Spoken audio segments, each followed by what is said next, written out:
આટલી બધી ગરમી પડે, અરે પણ ગરમી નહીં પડે તો કેરી ક્યાંથી પાકશે?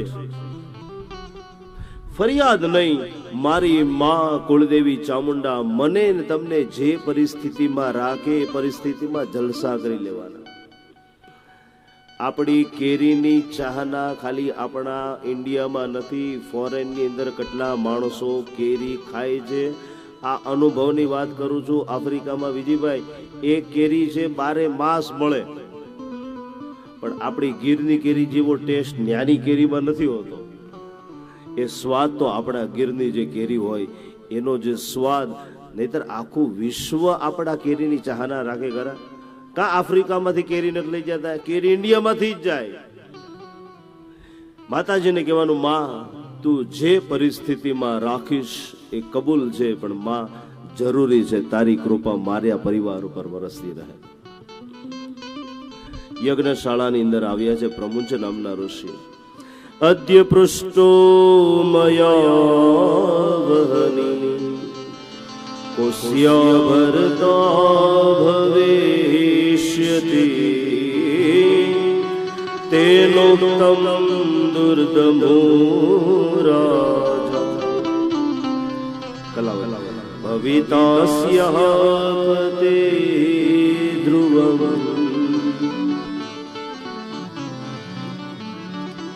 જુઓ, અગ્નિનારાયણે તો કીધું છે, હે પ્રમુચ ઋષિ ચિંતા નહીં કરતા, તમારી દીકરી માટે મેં યોગ્ય મૂર્તિઓ શોધી રાખ્યો છે. કોણ છે? મનુના વંશની અંદર જેનો જન્મ થયો છે, મહાન પ્રતાપી રાજા છે. આપણે ક્ષત્રિય છીએ, ગો બ્રાહ્મણ પ્રતિપાલક, ગાયોની સેવા કરવી એ ક્ષત્રિયોનો પરમ ધર્મ છે. ધર્મ માટે યુદ્ધ કરવું એ ક્ષત્રિયનો ધર્મ છે. એટલા માટે ગો બ્રાહ્મણ પ્રતિપાલક રાજા છે. ખૂબ હંમેશાને માટે જેના ઘરની અંદર ગાયોની સેવા થતી હોય, બ્રાહ્મણોનો આદર સત્કાર થતો હોય, આપણા ભારત દેશના ઋષિઓના ગળાની અંદર જ્યાં પુષ્પની માળા પહેરાવવા માટે જે ક્ષત્રિયોના હાથ ટેવાયેલા હોય, એ જ દુર્દમ રાજા એ પણ ખૂબ માતાજીનો ભગત છે, માતાજીની સેવા કરે છે. માતાજીને પ્રાર્થના કરે, દુર્દમ રાજા, માં ભગવતી મેં તો બહુ તારી આરાધના કરી છે, પણ એક ઈચ્છા છે. કઈ? મારા લગ્ન કોઈ એવી કન્યા સાથે થાય જેનું આરાધન હે માં ભગવતી તારું કર્યું હોય જે દીકરીએ. ત્યારે એની જ એ જગદંબા દુર્દમ રાજા ઉપર પ્રસન્ન થઈને કીધું, હે રાજા, તમે મારી ભક્તિ કરી છે, તમે મારું આરાધન કર્યું છે, માટે અહીંયાથી તમે જાઓ, બીજું ક્યાંય નહીં. સાક્ષાત આપણો જુનાગઢ ગિરનાર પર્વત ઉપર એક પ્રમુચ નામના ઋષિ છે. આ પ્રમુંચ નામના ઋષિની દીકરી છે જેનું નામ છે રેવતી. એ રેવતી સાથે તમે લગ્ન કરો. રાજા, રેવતી પણ તમારી જેમ જ માતાજીની ખૂબ જ ઉપાસક છે. અને માતાજીએ કહેલા પ્રમાણે આજે દુર્દમ રાજા પોતે, માતા પ્લીઝ વાતો ન કરો, શાંતિ રાખો, તમે જાઓ જુનાગઢની અંદર. માતાજીએ કહેલો સમય આવ્યો અને આજે દુર્દમ રાજા આવ્યા છે જુનાગઢ, એટલે આપણો ગિરનાર. ગિરનાર કોઈ સાધારણ પર્વત નથી, જેની અંદર દેવી દેવતાઓનો પણ વાસ છે. મને લાગે છે કે આજે પણ અંબિકાએ ત્યાં બેસણા કર્યા છે ને, મને લાગે છે કે એ બેસણાનું મોટામાં મોટું કોઈ ફળ જાતું હોય તો આપણા પ્રમુચ નામના ઋષિએ, જેણે માતાજીની પૂજા કરી છે. આજે પણ માં ભગવતીના બેસણા આ ગિરનાર પર્વત ઉપર જોવા મળે છે. આવ્યા છે પ્રમુચ નામના ઋષિના આશ્રમની અંદર. ઋષિના આશ્રમની અંદર એ સમયની અંદર કોઈ તાળા ન હતા. આવ્યા છે દુર્દમ રાજા. આ બાજુ યજ્ઞશાળાની અંદર પોતે પ્રમુચ નામના ઋષિ યજ્ઞદેવને, અગ્નિદેવને આહુતિ આપી રહ્યા છે.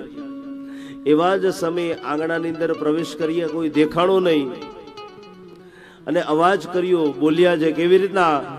કૃત્વા વિવાહમ કન્યાયા મુનિરાજન બ્રવીત કિમ તો ભિલશમ વીર વત્તપુરયામ્યહમ. આ દેવી ભાગવતના અમુક શ્લોકો બહુ સમજવા જેવા છે. દુર્દમ રાજા આવ્યા છે, પ્રમુંચ નામના ઋષિને ન જોયા, પ્રમુંચ રાજાની દીકરીને જોઈ, જેનું નામ હતું રેવતી. એટલે પૂછ્યું, પ્રિયે, ઋષિ કઈ જગ્યાએ ગયા છે? ઋષિ આશ્રમમાં દેખાતા નથી. જુઓ, આ શબ્દો થોડાક યાદ રાખજો, એટલે મારે તમને સમજાવવાનું છે. કીધું છે પ્રિયે, ઋષિ આશ્રમમાં દેખાતા નથી, ક્યાં ગયા છે? ત્યાં તો યજ્ઞશાળામાંથી અવાજ આવ્યો, આવી જાઓ યજ્ઞશાળાની અંદર. યજ્ઞશાળાની અંદર જ્યાં ગયા, આ બાજુ પ્રમુંચ નામના ઋષિ ઉભા થયા, રાજાને અર્ઘ્ય આપવામાં આવ્યું છે ને રાજાના પગની સેવા કરવામાં આવી છે. હવે યાદ રાખજો, કોઈ પણ માણસ સામેવાળા વ્યક્તિના પગ ક્યારે ધોવે? જ્યારે એને પોતાનો જમાઈ બનાવવાનો હોય. ત્યારે વરરાજો જ્યારે માંડવે આવે ને, ત્યારે કન્યાનો બાપ પોતે પોતાના જમાઈના પગ ધોવે. બીજી વસ્તુ, હાથમાં અર્ઘ્ય પણ એને જ દેવાય કે જે પોતાની દીકરીનો પતિ થવાનો હોય. દુર્દમ રાજા કહેવા લાગ્યા, મહારાજ, હે ઋષિ, તમે મને અર્ઘ્ય આપો, મારા પગ ધોવો એ યોગ્ય નથી. યોગ્ય છે. કેમ? તમે આશ્રમમાં આવ્યા ત્યારે તમે શું બોલ્યા? પ્રિયે. તમે મારી દીકરીને પ્રિય તરીકે શા માટે બોલાવ્યા?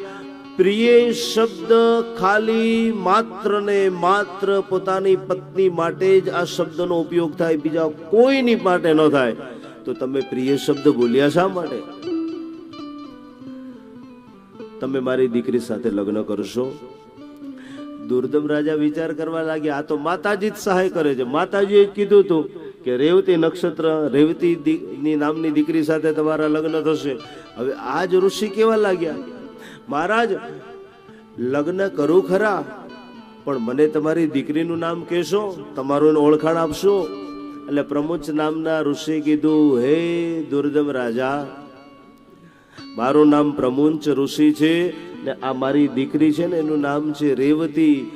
અને રાજાને હવે તો લાઈટ થઈ. મને લાગે છે કે મારી કુલામબાઈએ જે મને આશીર્વાદ આપ્યા છે, કીધેલું કે હે રાજા, તમારા લગ્ન રેવતી નામની કન્યા સાથે થશે, જેણે માની ખૂબ ભજન કર્યું હશે, માની આરાધના કરી હશે. દુર્દમ રાજા ખૂબ રાજી થયા. આ બાજુ પોતાના આશ્રમની અંદર જ આજે એ જ પ્રમુચ નામના ઋષિ પોતાની દીકરીના, જુઓ હવે ભારત દેશના બ્રાહ્મણની તાકાત જોજો, પોતાની દીકરીનો હાથ જ્યાં દુર્દમ રાજાના હાથની અંદર સોંપવા જાય ત્યારે દીકરીએ ના પડી, પિતાશ્રી, મારી એક ઈચ્છા છે. કઈ છે? જે રેવતી નક્ષત્રનો તારો આ જમીન ઉપર ખરીને પડી પડ્યો, જો આ રેવતી નક્ષત્રનો તારો ફરીથી આકાશ મંડળની અંદર સ્થાપિત થાય, રેવતી નક્ષત્રનો તારો આકાશ મંડળમાં હોય ને એવા જ સમયે મારો હાથ આ રાજાના હાથની અંદર આપજો. ને ફરીથી દોડતા દોડતા પ્રમુચ નામના ઋષિ આવ્યા પોતાની યજ્ઞશાળાની અંદર, પોતાની માં કુલાંબાની સેવા કરી, માતાજીના નવારણ મંત્રના જાપ કર્યા, માતાજીને પ્રાર્થના કરી, હે માં, મેં એક ભાવથી, સાચા ભાવથી, પૂર્ણ શ્રદ્ધાથી જો મેં આજીવન તારું ભજન કર્યું હોય તો હે માં, આજે રેવતી નક્ષત્રનો તારો ફરીથી આકાશ મંડળની અંદર સ્થાપિત થાય. ને આજે માં ભગવતીની કૃપાથી પ્રમુંચ નામના ઋષિએ પોતાના હાથની અંદર જળ લીધું, જે આકાશની અંદર અંજલિ છાટી, આજે રેવતી નક્ષત્રનો તારો ફરીથી આકાશ મંડળની અંદર સ્થાપિત થયો. રેવતી મંદિરનો નારો જે આકાશ મંડળની અંદર સ્થાપિત થયો, એ જ સમયે પ્રમુંચ નામના ઋષિએ પોતાની દીકરી જે રેવતી હતી, રેવતીનો હાથ આજે દુર્દમ રાજાના હાથની અંદર આપ્યો છે. દુર્દમ રાજા ખૂબ રાજી થયા છે. ખૂબ ઘણો બધો દાયજો આપવામાં આવ્યો છે. દાયજાની અંદર પોતાની દીકરીને સરસ મજાના સંસ્કાર આપ્યા છે. જ્યારે પ્રણામ કર્યા, લગ્નની વિધિ સૌ પૂર્ણ થઈ, આ બાજુ દુર્દમ રાજા આવ્યા છે પોતાના સસરા એટલે કે પ્રમુંચ નામના ઋષિના આશ્રમની અંદર પગે લાગ્યા છે. અતસ્ત્વમ શ્રાવયિષ્યામિ શ્રીમદ ભાગવતમ નૃપ યસ્ય શ્રવણ માત્રેણ ન કિંચિદપી દુર્લભમ.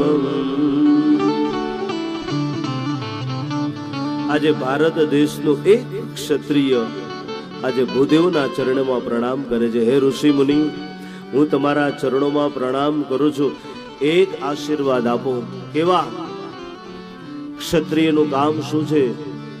મારા ભારત દેશની રક્ષા થાય, મારી જ્ઞાતિની રક્ષા થાય. જે કુળની અંદર મારો જન્મ થયો હોય, કુળની અંદર મારું નામ રોશન થાય ને રામ રોશન કરે પોતાના પિતાનું, એવો દીકરો મારા ઘરે જન્મ થાય એવી કૃપા કરો. પ્રમુંચ નામના ઋષિએ કીધું, ચિંતા ન કરો રાજા, તમે તો માના સાચા ઉપાસક છો. જાઓ, આજથી આ ભારત દેશનો એક ઋષિ આશીર્વાદ આપે છે કે તમે લગ્ન થયા છે, થોડોક સમય થશે, તમારા દરબારની અંદર તમારા આંગણે એક લોમશ નામના ઋષિ આવશે. લોમશ નામના ઋષિ આવશે. એક વખત નહીં, બે વખત નહીં, 3 વખત નહીં, કુલ 5 વખત તમારા આંગણાની અંદર દેવી ભાગવત કથા કરશે ને દેવી ભાગવતના ફળ સ્વરૂપે તમારા ઘરે એવો બાળક જન્મશે જે પોતાના બાપની ખ્યાતિ વધારશે, પોતાના કુળનું નામ રોશન કરશે, એવો વિખ્યાત દીકરાની પ્રાપ્તિ થશે. એટલા માટે પોતાના સસરાના આશીર્વાદ લઈ આજે દુર્દમ રાજા પોતાના રાજ્યની અંદર આવ્યા છે. હુત્વા નવાર્ણ મંત્રેણ ભોજયિત્વા કુમારિકા વડવંશ સપત્નીકા દક્ષિણાભિરતોષય.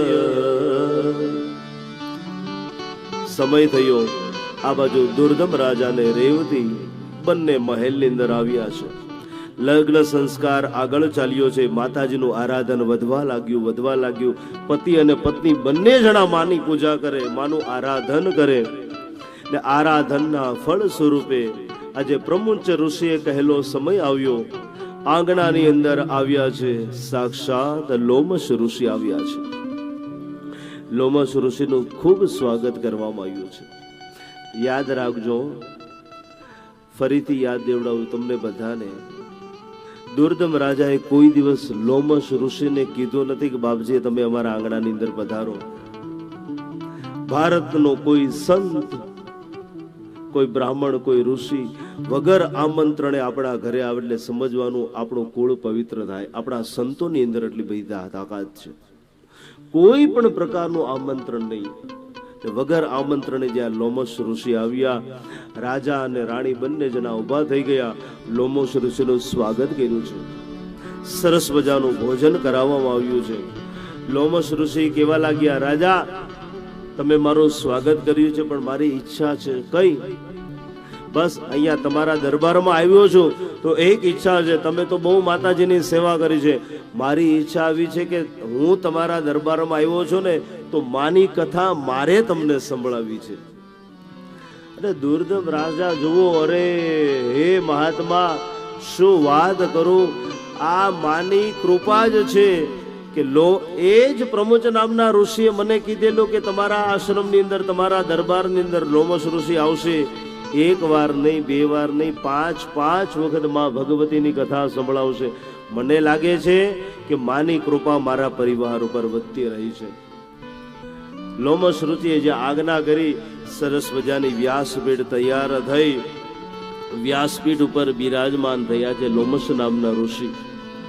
દરેક નગરવાસીઓને ખબર પડી લોમશ નામના ઋષિ આવ્યા છે. આંગણાની અંદર માં દેવી ભાગવત કથાનું આયોજન કરવામાં આવ્યું છે. એક દેવી ભાગવત કથા પૂરી થાય, ફરીથી બીજા દિવસથી બીજી દેવી ભાગવત, દેવી ભાગવત પૂરી થાય એટલે પાછી એકેય દિવસનો ગેપ નહીં. આ જગતની અંદર એક દુર્દમ રાજા એવા નીકળ્યા જેના દરબારની અંદર એક નહીં, બે નહીં, કુલ 5 વખત દેવી ભાગવત કથાનું આયોજન થયું.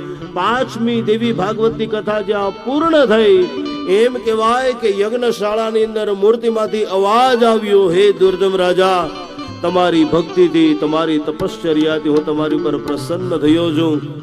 માગો, શું આપું? ને દુર્દમ રાજાએ આશીર્વાદ માગ્યા, હે માં, અમે રહ્યા ક્ષત્રિય ગૌ બ્રાહ્મણ પ્રતિપાલક, અમારા ઘરની અંદર જો મા તારી કૃપા થાય તો અમારા ઘરે દીકરાનો જન્મ થાય, અમારા કુળની પરંપરાને આગળ વધારે, અમારા કુળનું નામ રોશન કરે. તેમ કહેવાય કે મા જગદંબિકાના મૂર્તિમાંથી અવાજ આવ્યો, હે રાજા, તમારો મનોરથ સિદ્ધ થશે. 9 માસ પૂર્ણ થયા, મા ભગવતીની કૃપા થઈ ને એ જ દુર્દમ રાજાને ત્યાં દીકરાનો જન્મ થયો. બોલીએ શ્રી ચામુંડા. હવે મારે જે તમને કથા સંભળાવી છે એ દીકરાનું નામ રાખવામાં આવ્યું રેવતક. ક્યાંથી કથા ક્યાં લઈ જાય છે? રેવતી નક્ષત્રનો તાળો પડ્યો જમીન ઉપર, એટલે આપણા જુનાગઢ ગિરનારનું નામ પડ્યું રેવતક. એ જ રેવતીના તારા પડવાથી એક દીકરી પ્રગટી, એનું નામ રાખવામાં આવ્યું રેવતી.